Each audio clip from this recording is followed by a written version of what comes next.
अस्सलाम वालेकुम दोस्तों, welcome to my channel N TV Urdu. इस चैनल में हम आपके लिए बहुत ही इंटरटेनमेंट से भरपूर वीडियोस लेकर आते हैं। अगर आपको हमारे वीडियोस पसंद आए तो वीडियोस को लाइक कीजिए और अपने दोस्तों के साथ शेयर कीजिए। चलिए शुरू करते हैं वीडियो। एक शख्स छींक रोकने के लिए तरह तरह के मुंह बना रहा था। साथ बैठे आदमी ने कहा, भाई छींक क्यों नहीं लेते?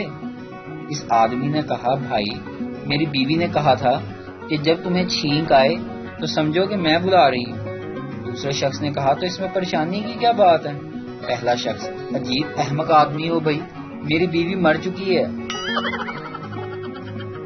जूं जूं ईद के लम्हे गुजरते जा रहे हैं, ईदी ना देने वाले दिल से उतरते जा रहे हैं।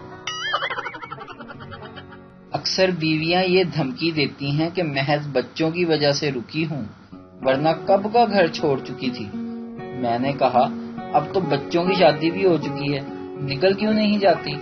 नेक बख्त कहने लगी, बस पोते की शादी देख लूं, फिर सुकून से चली जाऊंगी। आजकल के रिश्तेदारों के स्टेटस तो देखो, इतनी अच्छी अच्छी बातें लिखते हैं जैसे हम इन्हें जानते ही ना हो।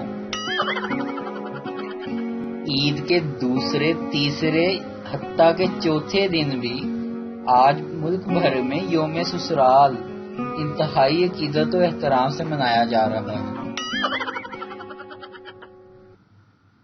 एक लड़की को नामालूम नंबर से फोन आया। लड़का, हेलो। लड़की, कौन हो तुम? मैं किसी अजनबी से बात नहीं करती। लड़का, मेरी बात तो सुनो।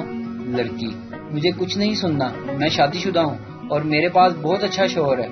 लड़का, और वो शौहर हमारे पास ही है, मैं सिटी थाने से बोल रहा हूँ, अपनी शौहर को आगे ले जाओ। लड़की को छेड़ता पकड़ा गया है।